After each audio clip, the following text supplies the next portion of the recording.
I thought losing my marriage would be the end of me. But it was the beginning of something I never expected. Finding myself. If you've ever felt like the ground vanished beneath your feet after heartbreak, you're not alone. This is my story.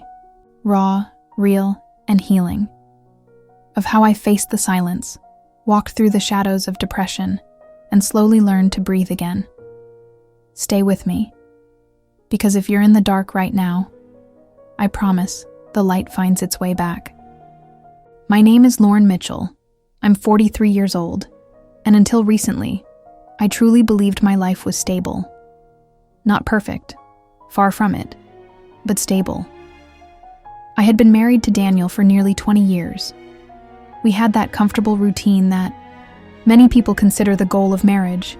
Bills paid on time, dinner conversations about work, short weekend trips, and the kind of silence that feels more like familiarity than emptiness. What I didn't realize, maybe neither of us did, is that our stability had become a kind of anesthesia. And one day, without warning, he simply said, "Lauren, I'm not happy here anymore." That night, after he packed his bags and gently closed the door, like someone who doesn't want to make noise as they leave your life, I stood in the middle of the living room, staring at the space where his armchair used to be. The clock read 8:45. The ticking hands felt like they were mocking my inability to react. I didn't cry. I didn't scream. I just stood there, trying to understand how 20 years could fit into 2 suitcases and a goodbye with no tears. In the days that followed, the house felt bigger. Every room echoed. I kept the TV on constantly, as if the artificial voices could fill the crushing silence.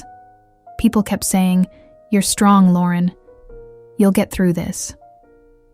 But I didn't want to be strong. I wanted to be seen.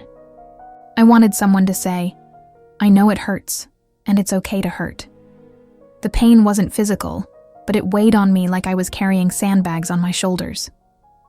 I'd wake up with my chest tight and go to bed with my mind racing. Where did I go wrong? Was it a lack of love? Too much routine? Did he meet someone else? And the worst thought of all, was I just not enough? Depression didn't hit like a storm. It crept in slowly. It started with not wanting to get out of bed, then canceling plans, then avoiding phone calls. Close friends tried to pull me out, but I always had an excuse. Deep down, I felt ashamed for falling apart. I'd look in the mirror and not recognize myself.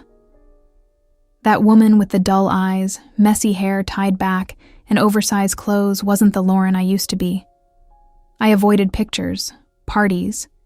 Even going to the store became a challenge. The world seemed too loud, too colorful for someone who only saw in shades of gray. Work, which had once been my escape, turned into a burden. I'm a graphic designer, and I used to pour my heart into each project. But now, even colors upset me. Everything around me seemed to remind me of what I had lost. Some nights, I could swear I heard the sound of Daniel's footsteps in the hallway. My heart would race, only to remember he wasn't coming back. It all fell apart one Monday morning. I was washing a mug, the blue one he always used, and suddenly, my knees gave out. I collapsed right there on the kitchen floor, holding that wet mug, sobbing like a child. For the first time, I let the pain out. I let the tears come, and I didn't hold them back. And in that moment, I realized I wasn't just sad. I was broken. Admitting depression isn't easy. We convince ourselves it's just a bad phase, a lack of faith, or strength, or gratitude. But it wasn't any of those things. It was grief. Grief for a love that didn't die all at once but had slowly been fading. Grief for the life I thought I'd live until the end. Grief for myself. It took weeks before I gathered the courage to seek help. And that part of my story, that came later, because my healing only began when I admitted I was unwell, when I stopped pretending I was okay. when I took off the mask of the strong woman and let my vulnerability breathe. And that's when, little by little, things started to change. If this story is touching you in any way, don't forget to like the video and subscribe to the channel. This simple gesture means a lot to our work and encourages us to keep sharing real, deep, and human stories that offer comfort, spark reflection, and remind us that no one is truly alone. Thank you so much for being here. Your presence matters. Always. After that morning on the kitchen floor, something in me shifted. It wasn't strength. Not yet. It was more like surrender. I stopped pretending. I stopped forcing smiles or telling friends I was doing better. The truth was, I had disappeared inside myself. I began to drift through my days like a ghost. I'd wake up around 10, sometimes 11, stare at the ceiling for an hour, and only get out of bed because the silence became too loud. I'd walk past the mirror, avoiding my own eyes. I wasn't just mourning Daniel. I was mourning the version of myself that existed when I was with him. The woman who had purpose, rhythm, and someone to say good morning and good night to. The hardest part was the weekends. Those long stretches of unscheduled time that used to be filled with errands, movie nights, or dinners out. Now they were just empty. Sometimes I wouldn't hear my own voice all day. It's strange how quiet can feel heavier than noise. Some nights, I would sit on the edge of the bed and speak aloud to no one, just to prove I still existed. One afternoon, I got a call from my younger sister, Emily. She had been checking on me every few days, but I kept her at arm's length. That day, though, she said something that pierced through my numbness. "Lauren," she said gently, "you don't have to go through this alone. Please let me help you." And I broke. Again. But this time, on the phone. I didn't say anything, just cried. Long, heavy sobs that came from somewhere deep, like my soul was finally speaking. And Emily, bless her, she didn't try to fix it. She just stayed on the line with me, breathing with me, present. That call saved me from sinking even deeper. The following week, she convinced me to visit a therapist. I was hesitant. I'd always been the type to figure things out on my own. But that version of me, the fixer, the strong one, was gone. Or maybe she was buried under too much pain to reach the surface. Dr. Harper, my therapist, had kind eyes. I remember walking into her office with my arms crossed, my heart defensive, but she didn't push. She simply said, "You've been carrying something heavy for a long time. Would you like to put it down for a while?" And for the first time in months, I felt seen. Not pitied. Not judged. Seen. Week after week, I peeled back layers of pain. We didn't just talk about Daniel. We talked about me. My habits of self-erasure, my fear of being alone, the way I had poured everything into my marriage and left so little for myself. I began to realize that my grief wasn't just about the loss of love. It was about the loss of identity. Who was I without him? Without our routines, our shared memories? I had no answer. But for the first time, I was willing to ask the question. And that was something I also started journaling. Dr. Harper suggested it, and though I found it silly at first, I quickly realized how much I needed a place to unload thoughts I couldn't say out loud. Most of my entries started with, "I don't know what I'm doing," and ended with, "But maybe that's okay." It became a space where I could exist without filters. One morning, I found myself drawn to a nearby park. I hadn't gone out for anything other than groceries in months, but something inside me longed for air. I sat on a bench under a maple tree, coffee in hand, and just breathed. For once, I wasn't rushing. I wasn't performing. I was simply sitting, existing. Watching families walk by, birds hop between branches, an old man feed crumbs to squirrels. It was the first moment of peace I had felt in a long time. The healing didn't come in waves. It came in whispers. In small, barely noticeable ways. Like opening the curtains, playing music in the kitchen again, smiling at a stranger, saying yes when Emily invited me to lunch. I wasn't healed. Not yet. But I was no longer drowning. And that was the beginning of something new. Healing doesn't arrive with fanfare. There's no moment where the sky opens and suddenly everything is better. It's quiet, almost invisible. And for a while, I didn't even realize I was getting stronger. But little signs began to show up. One morning, I woke up before my alarm. Not because of anxiety or sadness, but because I wanted to start my day. That hadn't happened in months. I made myself a real breakfast: eggs, toast, and even coffee in a mug instead of the paper. Cups I had been using out of convenience. It sounds simple, I know, but for someone who had spent weeks eating crackers on the couch, it was progress. Around that time, I found an old paint set buried in the back of the closet. Before marriage, I used to paint on weekends. Not professionally, just for fun. I don't know why I stopped. Maybe life got busy, or maybe I told myself that hobbies didn't matter. But that afternoon, I laid out the brushes, filled a glass with water, and painted a skyline.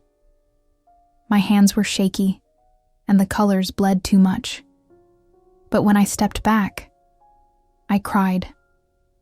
Not from sadness this time, but from remembering a part of myself I had forgotten. That night, I wrote in my journal. Today, I came home to myself. It wasn't all good days, of course. Grief isn't linear.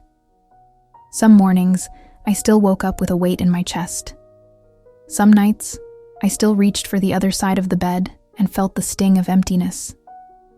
But I stopped fighting those moments. I started letting them pass through me instead of swallowing me. Emily invited me to a yoga class, and though I wasn't sure if I could keep up, I went. I was stiff, clumsy, and out of sync. But during the final pose, lying flat on the mat, the instructor whispered, "You are exactly where you need to be." And for the first time in what felt like forever, I believed it. I also started reconnecting with people. Not out of obligation, but out of desire. I met old college friends for brunch.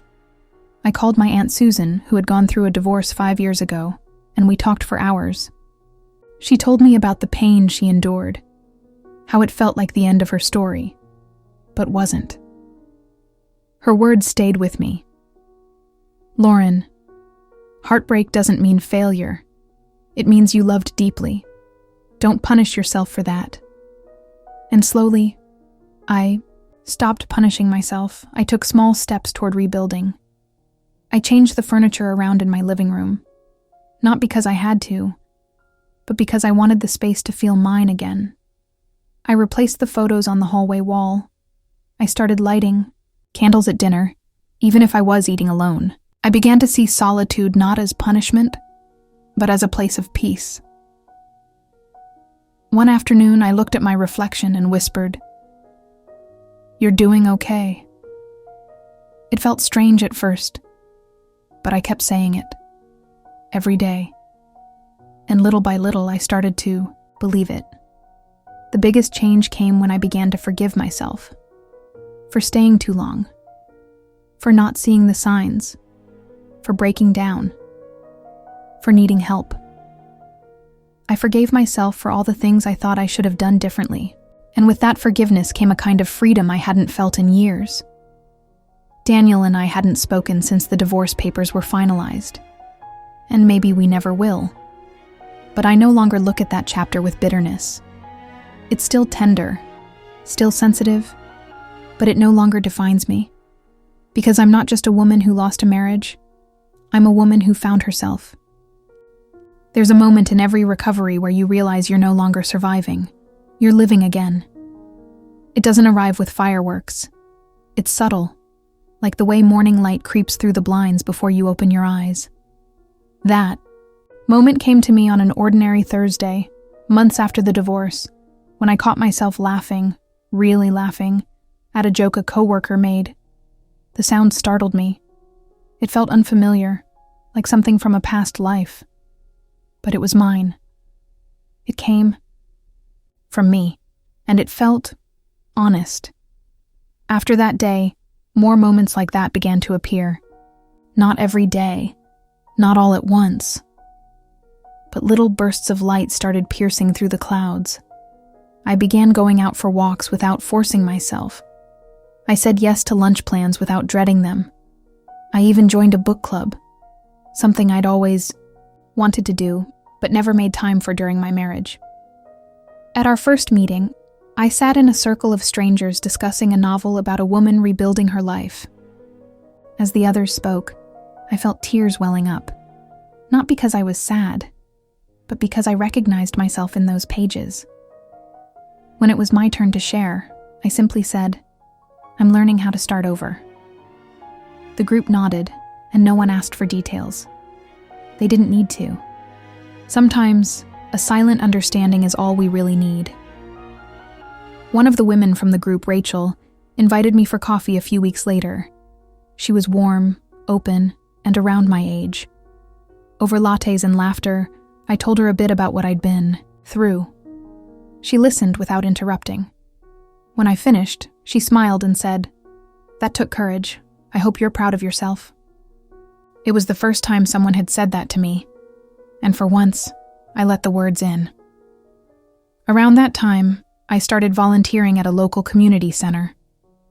Nothing big, just a few hours a week helping with art classes for kids. But it gave me purpose. A reason to get out of the house.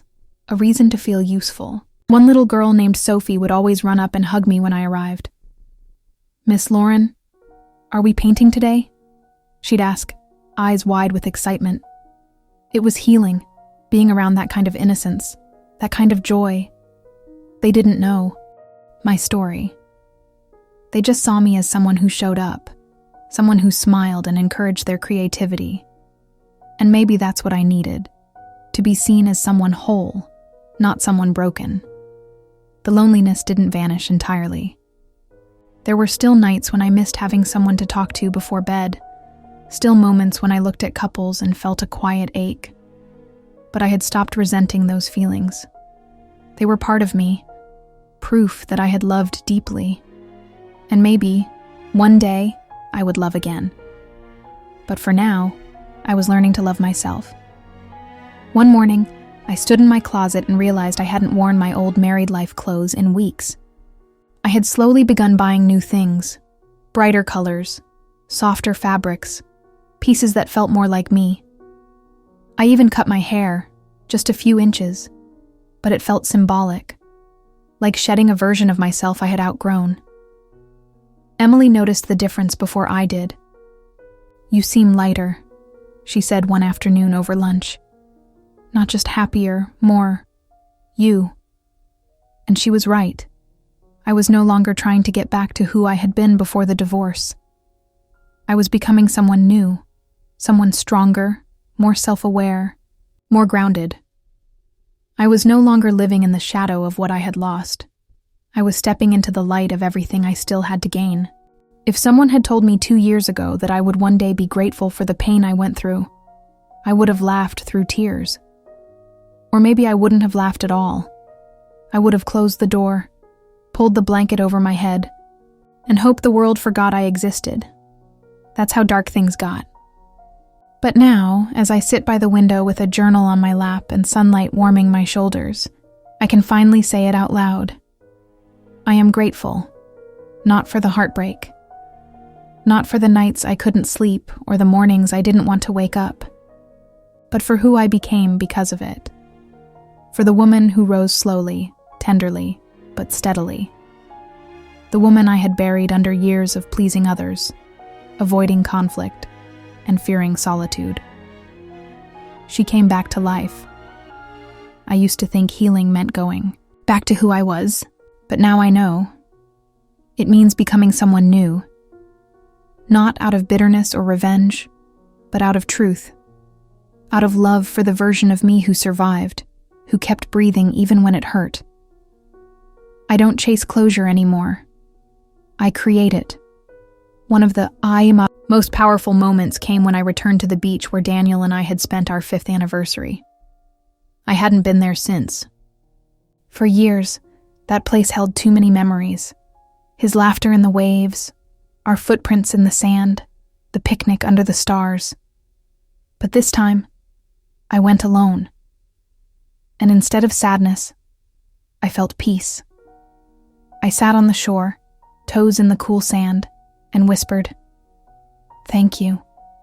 Not to him, not even to the past, but to myself, for enduring, for learning, for choosing life again.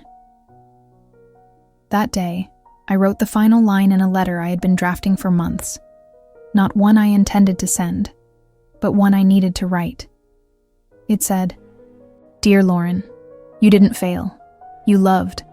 And that love was real, even if it ended. You are allowed to grieve, to grow, and to begin again. I'm proud of you." I folded that letter and tucked it into the back of my journal. It wasn't closure in the traditional sense. It was permission to move forward, to dream again. And I have. I dream of traveling, not to escape, but to explore. I dream of opening my own creative studio, a space where people can paint their pain, joy, and everything in between. I dream of telling my story to others, so they don't feel alone like I once did. Because the truth is, divorce doesn't mean you're broken. Depression doesn't mean you're weak. And starting over doesn't mean you failed. Sometimes, it just means the old version of your life couldn't contain the person you were becoming. To anyone out there sitting in the dark, thinking you'll never feel whole again, please believe me when I say the light returns. It always does. Maybe not all at once. Maybe not in the way you expect. But little by little, it finds you. Or better yet, you find you. I'm still on this journey. There are chapters yet to be written. But today, I know this much. I'm not the woman who lost everything. I'm the woman who found herself in the ruins and built something beautiful from the pieces.